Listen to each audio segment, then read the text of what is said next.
Hello dear students. In this video we are going to discuss about risk. What is risk and what is the different types of risk in investment. So risk in investment. The concept of risk.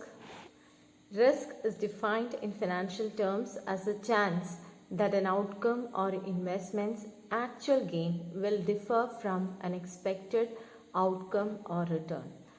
Risk arises when, take the case of investment. If you are making an investment in a particular investment avenue, you will be expecting a return from that investment, and there will be an actual return. So the deviation between, the difference between the actual return that you get and what you have expected is the risk associated with that investment. So it is a chance that an outcome or investment's actual gain differs with that of the expected return. Risk includes the possibility of losing some or all of an original investment. ഈ risk എന്ന് പറയുമ്പോൾ ചിലപ്പോൾ നമുക്ക് ചെറിയ നഷ്ടങ്ങളായിരിക്കാം സംഭവിക്കുന്നത്, ചിലപ്പോൾ നമുക്ക് ആ ഇൻവെസ്റ്റ്മെൻറ്റ് മൊത്തമായിട്ട് നഷ്ടപ്പെട്ടു പോകാനും സാധ്യതയുണ്ട്. Now, what are the sources of risk? In some books it is written as sources of risk, in some it is termed as types of risk. Whatever it is, we'll discuss about the different risk that is inherent in investment. And that first one is interest rate risk. We'll see what is interest rate risk.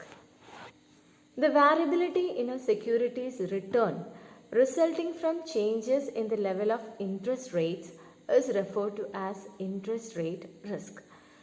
We know that the interest rates, in case of banking, in case of loans that you have availed, the interest changes in accordance with the monetary policies by Reserve Bank of India. So any change in interest rates, when the change in interest rates affects your investment, affects your return on investment, it is termed as interest rate risk. So the variability in a security's return, എന്താണോ നമ്മൾ choose ചെയ്തിട്ടുള്ള security അതിനകത്തു നിന്നുള്ള റിട്ടേണിൽ നിന്നുള്ള variability, റിട്ടേണിൽ വന്നിട്ടുള്ള variation from changes in the level of interest rate is referred to as interest rate risk. Such changes generally affect securities inversely, but that is, other things being equal, security prices move inversely to interest rate. ഇപ്പോൾ interest റേറ്റിൽ വല്ല changes, ഇത് സാധാരണ fixed interest bearing bonds, debentures ഒക്കെ പോലെയുള്ള investment അവന്യൂസിനാണ് ഇത് ബാധകം. അപ്പോൾ interest റേറ്റിൽ വരുന്ന ചേഞ്ചസ്, ഇപ്പം ഞാനൊരു ഡിബെഞ്ചർ എടുത്തു for which I am getting 8% interest. പെട്ടെന്ന് ഇൻട്രസ്റ്റ് റേറ്റ്സ് ഒക്കെ കൂടി ബാക്കി എക്സിസ്റ്റിംഗ് ആയിട്ടുള്ള സെക്യൂരിറ്റീസിനൊക്കെ 10-12 റേറ്റ് ഇൻട്രസ്റ്റ് കിട്ടുന്നുണ്ട് വിചാരിക്കുക. അപ്പോൾ എൻ്റെ ഡിബെഞ്ചറിൻ്റെ മുകളിൽ എനിക്ക് കിട്ടുന്നത് ഏറ്റവും കുറവാണ്. ആ ഇൻട്രസ്റ്റ് റേറ്റിൽ വന്നിട്ടില്ല, ഞാൻ എടുത്ത സാഹചര്യത്തിൽ ഇൻട്രസ്റ്റ് റേറ്റ് അതായിരുന്നു, ഇപ്പോൾ ഉള്ള ഇൻട്രസ്റ്റ് റേറ്റ് ഇസ് ഡിഫറെൻറ്റ്. അപ്പോൾ അങ്ങനെ വരുമ്പോൾ അതർ തിങ്സ് ബീങ് ഈക്വൽ, വേറെ ചേഞ്ചസ് ഒന്നുമില്ല, റേറ്റ് ഒക്കെ സെയിം ആണ്. അങ്ങനെയാണെങ്കിൽ security prices move inversely with interest rate, inverse റിലേഷൻഷിപ്പാണ് ഉണ്ടാവുക. അപ്പോൾ നമ്മളെ അടുത്തുള്ള ഡിബെഞ്ചറിന് വില കുറയുകയാണ് ചെയ്യുക, കാരണം ഇപ്പം അതിലും കൂടുതൽ ഇൻട്രസ്റ്റ് റേറ്റ് ഉള്ള ഡിബെഞ്ചേഴ്സ് മാർക്കറ്റിൽ അവൈലബിൾ ആണ്. അപ്പോൾ ഇൻട്രസ്റ്റ് റേറ്റും വാല്യൂ ഓഫ് ഇത് പ്രൈസ് ഓഫ് സെക്യൂരിറ്റിയും തമ്മിൽ ഒരു ഇൻവേഴ്സ് റിലേഷൻഷിപ്പാണ്. ഇൻട്രസ്റ്റ് റേറ്റ് കൂടുമ്പം the value of security decreases. Clear ആണല്ലോ? എങ്ങനെയാണ് സാധാരണ നമ്മൾ ചിന്തിക്കുക, ഇൻട്രസ്റ്റ് റേറ്റ് കൂടുമ്പോൾ സെക്യൂരിറ്റീൻ്റെ വാല്യൂ കൂടുകയല്ലേ, എങ്ങനെയാണ് കുറയുക എന്നൊക്കെയാണ് നമ്മൾ ചിന്തിക്കുക. എങ്ങനെയാണ് കുറയുന്നത്? നമ്മളിപ്പോൾ ഒരു ഫിക്സ്ഡ് ഇൻകം ബെയറിംഗ് ഡിബെഞ്ചർ എടുത്തു അല്ലെങ്കിൽ ബോണ്ട് എടുത്തു, ആ സമയത്ത് അതിന് ഇൻട്രസ്റ്റ് റേറ്റ് അനുസരിച്ച് നമുക്ക് ഇത്ര ശതമാനം ഇൻട്രസ്റ്റ്, സേ 10% കിട്ടുന്നു.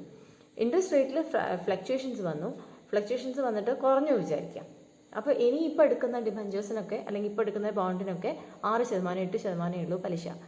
അങ്ങനെ വരുമ്പം ഇൻട്രസ്റ്റ് കുറഞ്ഞതാണെങ്കിലും നമ്മുടെ സെക്യൂരിറ്റീൻ്റെ പ്രൈസ് കൂടുകയാണ് ചെയ്യുക, കാരണം നമ്മളടുത്തുള്ള സെക്യൂരിറ്റിക്ക് എത്ര ഇൻട്രസ്റ്റ് ഉണ്ട്, we are getting more interest. അപ്പോൾ there is inverse relationship between interest and price of the securities. Interest rate risk affect bonds more directly than common stock. നമ്മൾ ഷെയർസിനെയൊക്കെ വെച്ച് കമ്പയർ ചെയ്യുമ്പോൾ ബോണ്ടുകളെയൊക്കെയാണ് അത് കൂടുതലായിട്ട് പെട്ടെന്ന് ഡയറക്റ്റായിട്ട് എഫക്റ്റ് ചെയ്യുക.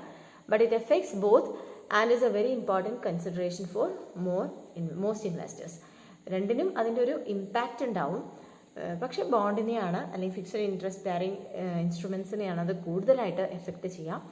അതുകൊണ്ട് തന്നെ ഇൻവെസ്റ്റേഴ്സ് അതിനെ കൂടുതലായിട്ട് കൺസിഡർ ചെയ്യേണ്ട ഒരു ആസ്പെക്റ്റാണ് ഇൻട്രസ്റ്റ് റേറ്റ് റിസ്ക് വരാനുള്ള സോഴ്സസ് ആണ് നമ്മൾ ഡിസ്കസ് ചെയ്യുന്നത്. Next is market risk. എന്താണ് മാർക്കറ്റ് റിസ്ക് എന്ന് പറയുന്നത്?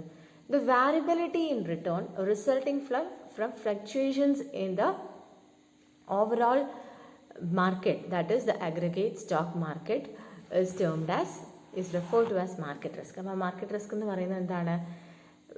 വാരിയബിലിറ്റി, ഈ ഓവറോൾ മാർക്കറ്റ് കണ്ടീഷനിൽ വരുന്ന ചേഞ്ചസിനനുസരിച്ച്. ഇപ്പോൾ ചൈന ഒരു യുദ്ധത്തിൻ്റെ വക്കത്ത് എത്തി നിൽക്കുന്നത് ഇന്ത്യയായിട്ട്. അപ്പോൾ അങ്ങനെ പ്രോബ്ലംസ് ഉണ്ടാവാൻ ചൈന അമേരിക്ക തമ്മിൽ പണ്ടേ പ്രശ്നമാണ്. അപ്പോൾ അങ്ങനെ ഒരു പ്രോബ്ലംസ് ഉണ്ട് മാർക്കറ്റിൽ, അതൊക്കെ മാർക്കറ്റിനെ എഫക്റ്റ് ചെയ്യും. അപ്പോൾ മാർക്കറ്റിൽ വരുന്ന ഫ്ലക്ച്വേഷൻസിൻ്റെ അനുസരിച്ച് റിട്ടേൺസിൽ വരുന്ന വാരിയേഷൻസിനെയാണ് നമ്മൾ എന്ത് പറയുന്നത്? മാർക്കറ്റ് റിസ്ക് എന്ന് പറയുന്നത്. All securities are exposed to market risk although it affects primarily common stock.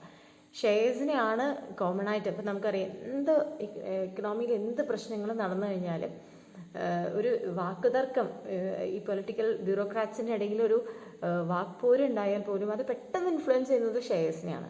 Common സ്റ്റോക്കിനെയാണ് അത് പെട്ടെന്ന് എഫക്റ്റ് ചെയ്യുന്നെങ്കിലും എല്ലാ ഇൻവെസ്റ്റ്മെൻറ്റ്സിൻ്റെ മുകളിലും അതിൻ്റെ ഒരു ഇമ്പാക്റ്റ് കാണാൻ സാധിക്കും. Market risk includes A wide range of factors exogenous to securities themselves, including recession, wars, structural changes in the economy and changes in consumer preferences. ഇങ്ങനെ ഒരുപാട് കാര്യങ്ങൾ ഈ മാർക്കറ്റ് റിസ്കിന് കോൺട്രിബ്യൂട്ടറി ആയിട്ട് വരാറുണ്ട്. എന്തൊക്കെയാണ്?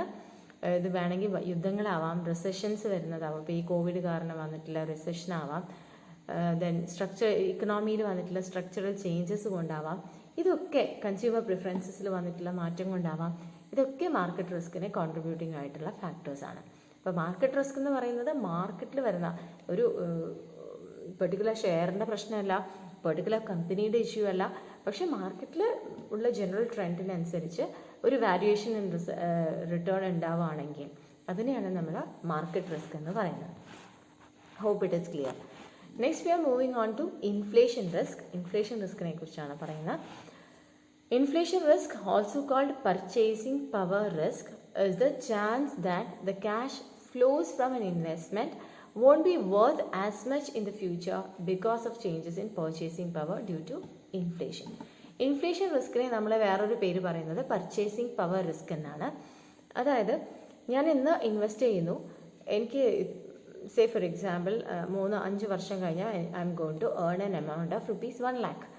അപ്പോൾ ഈ ഇൻഫ്ലേഷണറി പ്രഷേഴ്സിൻ്റെ ഭാഗമായിട്ട് ഈ രൂപയുടെ മൂല്യം കുറയുകയാണെങ്കിൽ ഈ 5 വർഷം കഴിഞ്ഞിട്ട് എനിക്ക് കിട്ടുന്ന 1 ലക്ഷത്തിന് will not be having much value. അപ്പോൾ അങ്ങനെ എന്തായാലും ചെറിയ ഓവർ ദ ഇയേഴ്സ് എപ്പോഴും മണി വാല്യൂവിൽ ചെറിയ കുറവുകൾ ഉണ്ടാവാറുണ്ട്. അപ്പോൾ അത് നമ്മൾ കുറച്ചുകൂടി കാൽക്കുലേറ്റഡ് ആണ്, നമുക്കറിയാം. അപ്പോൾ ഇന്നത്തെ വരുമാനം 10 കൊല്ലം കഴിഞ്ഞിട്ട് കിട്ടുന്നത് നമ്മൾ പ്രസൻറ്റ് വാല്യൂയിലേക്കൊക്കെ മാറ്റും. അപ്പോൾ ഇങ്ങനെ ഒരുപാട് ഇൻഫ്ലേഷണറി പ്രഷേഴ്സ് വന്നിട്ട് നമുക്ക് കിട്ടുന്ന റിട്ടേണിന് പവർ കുറവാണെങ്കിൽ, പർച്ചേസിങ് പവർ കുറവാണെങ്കിൽ അങ്ങനെ നമുക്ക് വരുന്ന റിസ്കിനെയാണ് നമ്മൾ ഇതൊക്കെ കാൽക്കുലേറ്റ് ചെയ്ത് നമ്മളൊരു നോർമൽ പ്രൈസ് വേരിയേഷൻസ് ഒക്കെ കാൽക്കുലേറ്റ് ചെയ്തിട്ട് പ്രസൻറ്റ് വാല്യൂയിലേക്കൊക്കെ ആക്കി നല്ലതാണ് എന്ന് കരുതിയിട്ടാണ് നമ്മൾ ഇൻവെസ്റ്റ് ചെയ്യണമെന്ന് വിചാരിച്ചോളൂ.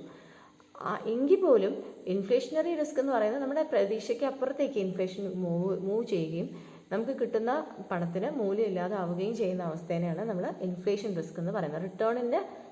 നമുക്ക് റിട്ടേൺ കിട്ടുന്നുണ്ട്, പക്ഷേ ആ റിട്ടേൺ കിട്ടുന്നതിന് മൂല്യം കുറഞ്ഞു പോവാം. ഇതിനെയാണ് ഇൻഫ്ലേഷൻ റിസ്ക് എന്ന് പറയുന്നത്.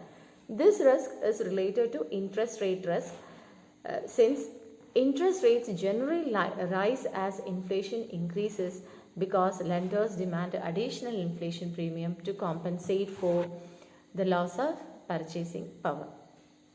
ഈ നമ്മുടെ ഇൻഫ്ലേഷൻ റിസ്ക്കും ഇൻട്രസ്റ്റ് റേറ്റ് റിസ്ക്കും റിലേറ്റഡ് ആണ്.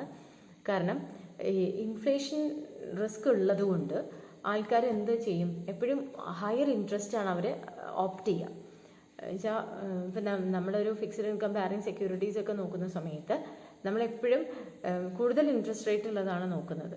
അപ്പോൾ ആ ഇൻട്രസ്റ്റ് റേറ്റ് റിസ്ക്കും ഈ ഇൻഫ്ലേഷൻ റിസ്ക്കും കുറച്ചും കൂടി റിലേറ്റഡ് ആണ്. ഇൻട്രസ്റ്റ് റേറ്റ്സ് ഇൻഫ്ലേഷൻ റിസ്ക്കുമായിട്ട് റിലേറ്റഡ് ആയിട്ടുള്ളതാണ്. Okay. Next is business risk.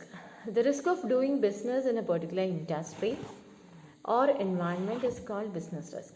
ഈ ഒരു ബിസിനസ് ഇപ്പോൾ പണ്ടൊക്കെ പറയായിരുന്നു, ഈ ട്രേഡ് യൂണിയൻസ് ഒക്കെ ഭയങ്കര സ്ട്രോങ് ആയിരുന്ന സമയം കേരളത്തിൽ ബിസിനസ് ചെയ്യാമെന്ന് പറഞ്ഞാൽ as if it's a risk. എന്തിന് why you are opting for Kerala, why don't you opt some other place, because here the risk is more. അപ്പോൾ ഒരു സ്ഥലത്തോ ഒരു പെർട്ടിക്കുലർ കൈൻഡ് ഓഫ് ഇൻഡസ്ട്രിയിലോ നമ്മൾ തുടങ്ങുന്നതിൻ്റെ ഭാഗമായിട്ട് നമുക്ക് വരുന്ന റിസ്കിനെ ആണ് ബിസിനസ് റിസ്ക് എന്ന് പറയുന്നത്. അത് ആ സ്ഥാപനമായിട്ട് ബന്ധപ്പെട്ടതാണ്. ഓക്കെ. ഫോർ എക്സാമ്പിൾ AT&T എന്ന് പറയുന്നത് യുണൈറ്റഡ് സ്റ്റേറ്റ്സിലുള്ള ഒരു ടെലികമ്മ്യൂണിക്കേഷൻ ഇൻഡസ്ട്രിയാണ്. The traditional telephone power house faces major changes today in rapidly changing telecommunication industry. ഇപ്പോൾ ടെലികമ്മ്യൂണിക്കേഷൻ ഇൻഡസ്ട്രിയിലാണ് ഏറ്റവും കൂടുതൽ ചേഞ്ചസ് ഹാപ്പൻ ചെയ്യുന്നത്. അത് അവരുടെ മോഡ് ഓഫ് ഓപ്പറേഷൻസിൻ്റെ അകത്തായാലും ഒരുപാട് കോമ്പറ്റേറ്റേഴ്സും ഒരുപാട് സർവീസ് പ്രൊവൈഡേഴ്സൊക്കെ വന്നിട്ട് ടെലികോം ഇൻഡസ്ട്രി ഭയങ്കര സ്റ്റിഫ് കോമ്പറ്റീഷനിലാണ്. അപ്പോൾ ആ ഇൻഡസ്ട്രിയിലുള്ള റിസ്ക്കാണ്.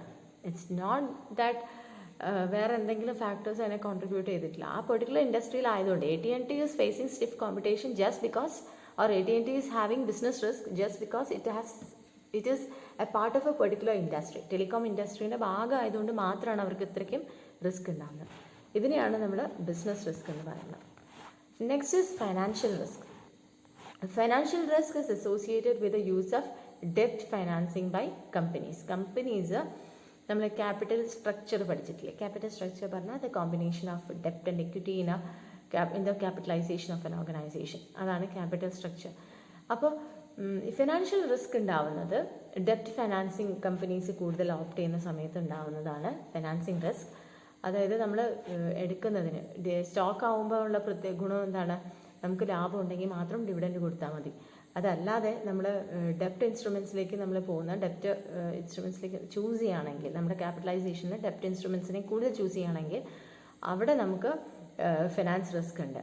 The larger the proportion of asset finance by ഡെപ്റ്റ്, the larger the variability in returns, other things being equal. റിട്ടേൺസിനകത്തുള്ള വാരിയബിലിറ്റി കൂടുതലായിരിക്കും. കാരണം അവിടെ ലാഭം ഉണ്ടായാലും നഷ്ടമായാലും നമ്മൾ ആ ഇൻട്രസ്റ്റ് റേറ്റ് കൊടുത്തേ മതിയാവും. Financial risk involves a concept of financial leverage, നമുക്ക് പഠിച്ചിട്ടുള്ളതാണ്. Then next is liquidity risk. അപ്പോൾ ഫിനാൻഷ്യൽ റിസ്ക് കഴിഞ്ഞു. ഫിനാൻഷ്യൽ റിസ്ക് ഡെപ്റ്റ് ഫൈനാൻസിങ്ങിൻ്റെ ഭാഗമായിട്ട് വരുന്നതാണ് financial risk. Now we are moving on to liquidity risk. Liquidity risk is a risk associated with a particular secondary market in which a security trades. Secondary മാർക്കറ്റുമായിട്ട് ബന്ധപ്പെട്ട് secondary മാർക്കറ്റിൻ്റെ പ്രത്യേകത എന്താണ്? ഒരിക്കൽ സോൾഡ് ഔട്ട് ചെയ്ത സെക്യൂരിറ്റീസിനെ ബൈയും സെല്ലും ചെയ്യുന്ന സ്ഥലത്തിനെയാണ് നമ്മൾ സെക്കൻഡറി മാർക്കറ്റ് എന്ന് പറയുന്നത്. അപ്പോൾ ആ സെക്കൻഡറി മാർക്കറ്റുമായിട്ട് ബന്ധപ്പെട്ടിട്ടുള്ള റിസ്കിനെയാണ് ലിക്വിഡിറ്റി റിസ്ക് എന്ന് പറയുന്നത്. സെക്കൻഡറി മാർക്കറ്റിൽ if there is any problem in the secondary market, നമുക്ക് പെട്ടെന്ന് അത് വിറ്റഴിക്കാൻ സാധിക്കാതെ വരും. അങ്ങനെ നമുക്ക് പെട്ടെന്ന് ക്യാഷായിട്ട് കൺവേർട്ട് ചെയ്യാൻ പറ്റാതെ അല്ലെങ്കിൽ ട്രാൻസ്ഫർ ചെയ്യാൻ പറ്റാത്ത അവസ്ഥ വരുന്നതിനെയാണ് നമ്മൾ ലിക്വിഡിറ്റി റിസ്ക് എന്ന് പറയുന്നത്.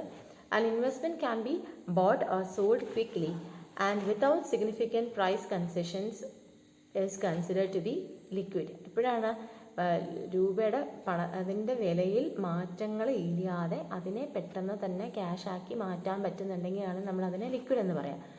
The more uncertainty about the time element and the price concession, the greater the liquidity risk. നമുക്ക് കാശാക്കി മാറ്റാം, പക്ഷെ കുറഞ്ഞ വിലയ്ക്ക്. അങ്ങനെ ആകുമ്പോഴൊക്കെ അവിടെ അങ്ങനെ വരുമ്പം നമുക്ക് എറൈസ് ചെയ്യുന്ന റിസ്കിനെയാണ് ലിക്വിഡിറ്റി റിസ്ക് എന്ന് പറയുന്നത്.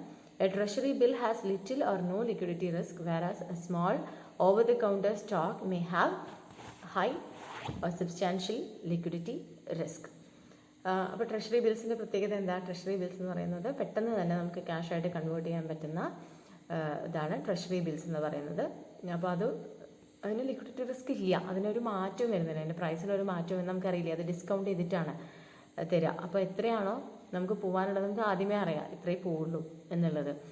അപ്പോൾ പക്ഷേ അതല്ലാതെ വേറെ സ്റ്റോക്കിനെയൊക്കെ സംബന്ധിച്ച് നോക്കുകയാണെങ്കിൽ നമുക്ക് പെട്ടെന്ന് വിറ്റഴിക്കേണ്ടിയൊക്കെ വരുന്ന സമയത്ത് ആൾക്കാർ അതിന് വില കാണില്ല. അപ്പോൾ ആ പ്രൈസ് കൺസെഷൻസ് നമ്മൾ കൊടുക്കേണ്ടി വരും ആ ലിക്വിഡിറ്റിക്ക് വേണ്ടിയിട്ട്. അങ്ങനെയുള്ളതിനെയാണ് ലിക്വിഡിറ്റി റിസ്ക് എന്ന് പറയുന്നത്. Next is exchange rate risk. All investors who invest internationally in today's increasingly global investment arena face the prospect of uncertainty in returns after they convert the foreign gains back to their own currency. നമ്മൾ invest ചെയ്യുന്നത് ഒരു കറൻസിയിൽ നമുക്ക് അതിൻ്റെ return കിട്ടുന്നത് ചിലപ്പോൾ വേറെ കറൻസിയിലായിരിക്കും. Out of the country investments ആണ് നമ്മൾ നടത്തുന്നതെങ്കിൽ, ക്രോസ് ബോർഡർ ഇൻവെസ്റ്റ്മെൻറ്റ്സ് ആണ് നമ്മൾ നടത്തുന്നതെങ്കിൽ, അവിടെ എപ്പോഴും ഫോറിൻ ഇൻവെസ്റ്റേഴ്സിനെ, പുറത്ത് ഇൻവെസ്റ്റ് ചെയ്യുന്ന ആൾക്കാരെ എഫക്റ്റ് ചെയ്യുന്ന ഏറ്റവും വലിയൊരു റിസ്ക് എന്ന് പറയുന്നത് എക്സ്ചേഞ്ച് റേറ്റിൽ വരുന്നിട്ടുള്ള റിസ്ക്കാണ്. Then is country risk. ഈ കൺട്രി റിസ്കിനെ നമ്മൾ പൊളിറ്റിക്കൽ റിസ്ക് എന്ന് പറയും. It's an important risk for investors today, probably more important now than in the past. Country risk എന്ന് പറയും. With more investors investing internationally both directly and indirectly, the political and economic stability and viability of country's economy needs to be considered. അപ്പോൾ ഈ country risk ഉണ്ടാകുന്നത് എന്താ വെച്ചാൽ, ഇപ്പം ചൈനയും അമേരിക്കയായിട്ട് നല്ല ടേംസിലൊക്കെ നിൽക്കുന്ന സമയത്ത് ചൈനയിൽ ഇൻവെസ്റ്റ് ചെയ്തിട്ടുള്ള ആൾക്കാർ, അപ്പോൾ ഈ ബന്ധങ്ങളൊക്കെ വഷളാവുന്ന സമയത്ത് ചൈനയിലുള്ള ഇൻവെസ്റ്റ്മെൻറ്റ് മോശമാണ്, അല്ലെങ്കിൽ അവിടെ നമുക്ക് പ്രോബ്ലംസ് ഫേസ് ചെയ്യാം, പൊളിറ്റിക്കൽ പ്രശ്നങ്ങളുണ്ട്, അല്ലെങ്കിൽ പൊളിറ്റിക്കൽ സ്റ്റെബിലിറ്റി ഇല്ലാത്ത രാജ്യങ്ങളിൽ. ഇപ്പോൾ ഇറാനും അമേരിക്കയായിട്ട് പ്രോബ്ലംസ് ഉണ്ടാകുന്നു. ഇറാനിലൊക്കെ ഇൻവെസ്റ്റ് ചെയ്തിട്ടുള്ള ആൾക്കാർക്ക് ഇറ്റ്സ് നോട്ട് എ ഗുഡ്, അവർക്ക് കാണുന്ന ടെൻഡൻസി എന്ന് പറയുന്നത് നല്ലതല്ല. അപ്പോൾ അങ്ങനെ ഒരു പെർട്ടിക്കുലർ രാജ്യത്തിൽ ഇൻവെസ്റ്റ് ചെയ്തതിൻ്റെ ഭാഗമായിട്ട് വരുന്ന റിസ്കിനെയാണ് നമ്മൾ കൺട്രി റിസ്ക് എന്ന് പറയുന്നത്. അതിന് വേറൊരു പേര് പൊളിറ്റിക്കൽ റിസ്ക് എന്നും കൂടിയാണ്. കാരണം പൊളിറ്റിക്കൽ ബൗണ്ടറീസ് ആണല്ലോ കൺട്രീസിനെ തീരുമാനിക്കുന്നത്. അപ്പോൾ അതുകൊണ്ട് അതിനെ പൊളിറ്റിക്കൽ റിസ്ക് എന്നും പറയും. അപ്പോൾ ഇത്രയാണ് സോഴ്സസ് ഓഫ് റിസ്ക്. ഇതിനോട് നിങ്ങൾക്ക് കുറേ അഡീഷൻസ്, നിങ്ങൾ വായിക്കുന്ന മെറ്റീരിയൽ അനുസരിച്ച് നമുക്ക് അതിനകത്ത് കുറേ അഡീഷൻസ് ഒക്കെ വരുത്താൻ സാധിക്കും. പിന്നെ ചിലതിൽ നമ്മൾ ടൈപ്സ് ഓഫ് റിസ്ക് പറയുന്ന സമയത്ത് സിസ്റ്റമാറ്റിക് റിസ്ക്കും അൺസിസ്റ്റമാറ്റിക് റിസ്ക്കും ഉണ്ട്. അങ്ങനെയാണ് അതിനെ എക്സ്പ്ലെയിൻ ചെയ്യുന്നത്. അത് നാളത്തെ വീഡിയോയിൽ കവർ ചെയ്യാം. അപ്പോൾ സോഴ്സസ് ഓഫ് റിസ്ക് എന്ന് പറഞ്ഞിട്ട് നമ്മൾ ഒരുപാട് റിസ്ക് പഠിച്ചു. Country risk, business risk, interest rate risk എന്നൊക്കെ പറഞ്ഞിട്ട് കുറേ റിസ്കുകൾ പഠിച്ചു. ഈ റിസ്കുകളൊക്കെ എന്താണെന്ന് മനസ്സിലാക്കാം. Have further reading. Thank you.